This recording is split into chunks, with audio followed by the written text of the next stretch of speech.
Bonjour à tous, on se retrouve dans votre nouvelle étape, comment argumenter une offre d'achat. C'est bien beau de vouloir faire baisser le prix, mais il faut quand même, j'en ai parlé, savoir demander et avoir des arguments assez percutants pour qu'on vous prenne au sérieux et que vous justifiez tout simplement votre offre.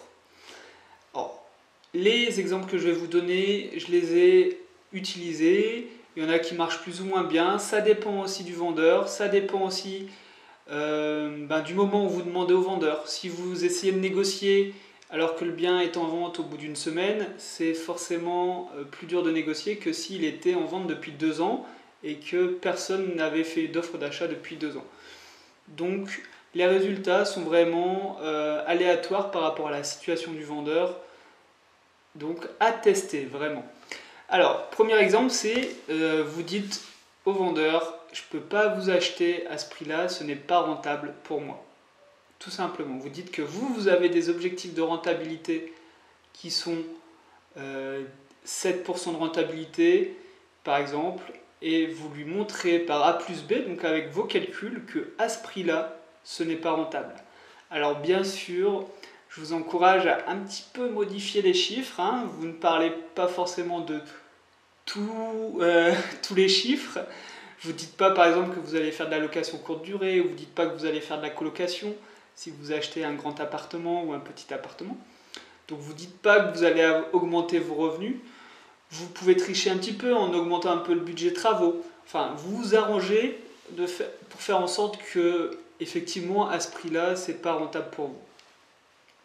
Vous pouvez dire aussi que la banque ne va pas me financer à ce prix-là.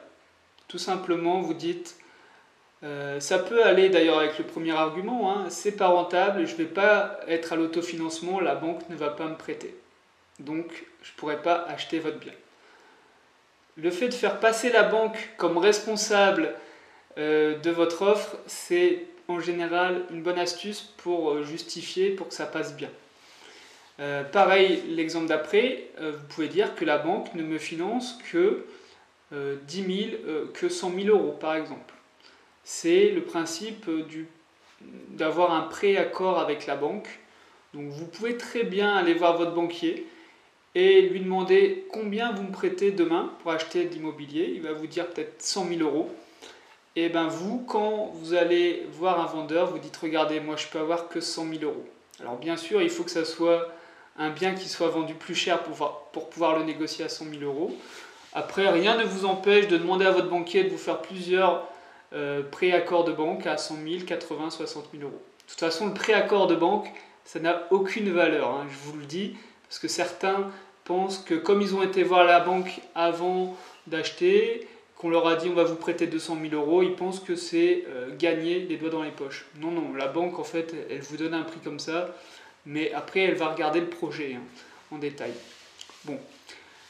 Quatrième exemple, c'est je recherche X euros de cash flow. Donc j'ai besoin de 50 euros, enfin 500 euros de cash flow quand j'investis, sinon j'investis pas. C'est pour ça que je vous demande de baisser votre prix. Alors là, c'est à double tranchant parce que le vendeur va voir que vous voulez gagner de l'argent sur son bien. Il va croire que vous gagnez de l'argent sur son dos. Donc je vous propose plutôt de parler d'autofinancement. En tout cas pour ne pas perdre d'argent. J'ai besoin d'acheter à 100 000 euros pour ne pas perdre d'argent. Ça passera mieux que j'ai besoin d'acheter à 100 000 euros pour avoir 500 euros de cash flow. Pour argumenter votre offre, ce qui marche bien, c'est de dire que vous pouvez mettre un certain pourcentage d'apport. Pourquoi ? Parce que ça va être plus facile d'obtenir votre financement si vous mettez de l'apport. Et ça, le vendeur, il le sait très bien. Et il veut que la vente aille à son terme, il veut vendre. Il ne veut pas que vous ayez un refus de prêt et du coup qu'il reparte dans 3 mois de recherche de vendeur. Donc ça c'est un argument pour vous en disant j'ai X euros d'apport, donc j'aurai plus facilement mon prêt, donc faites un effort sur le prix. Avec moi je suis un acheteur fiable, avec moi dans 3 mois c'est réglé, vous avez votre argent, donc faites un effort. C'est pareil, moi je parle même de ce que je peux faire même, c'est que j'envoie carrément mon récapitulatif de mes comptes. D'accord ? Pour leur prouver que financièrement j'ai de l'argent, que je suis sérieux et que si le vendeur accepte, et ben, potentiellement dans 3 mois, il a son argent. D'accord. Rien ne dit que vous allez mettre autant d'apport. Hein. C'est pas parce que vous dites que vous allez mettre 50 000 euros d'apport et que vous avez 50 000 euros sur votre compte que vous allez réellement en mettre. Ça, c'est juste pour argumenter votre offre. Moi, c'est ce que je fais. Hein. Je dis que je vais mettre autant d'apport et après, je dis ben non, je vais essayer d'emprunter la totalité à la banque. Rien ne m'oblige de mettre de l'apport. Voilà. Proposer aussi une offre d'achat à durée limitée. Ça, c'est très puissant parce que la pression va changer de camp. C'est le vendeur qui aura la pression parce qu'il aura 3, 4, une semaine. Je vous conseille de mettre une semaine pour répondre à votre offre d'achat. Après, il a perdu son ticket en quelque sorte. Après, c'est trop tard. Hein, c'est un peu le système des promotions. Quand on a une promotion en durée limitée, et ben le cerveau est comme ça. On a plus tendance à se dire que après ça va être trop tard, du coup il faut agir maintenant.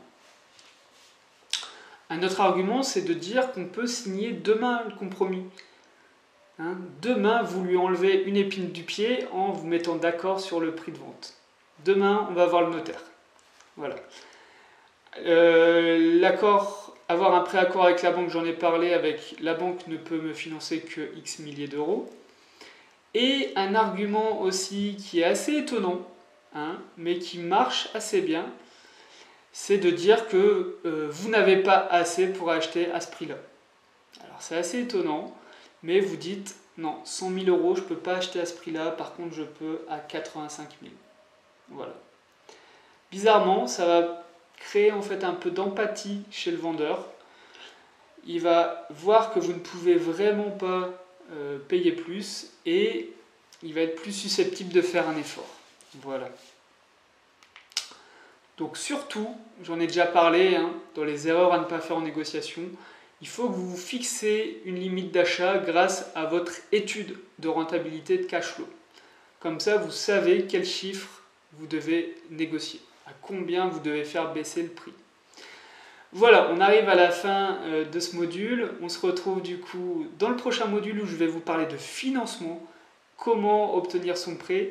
C'est un module extrêmement important et qui me plaît particulièrement. Donc je vous retrouve tout de suite dans votre prochain module.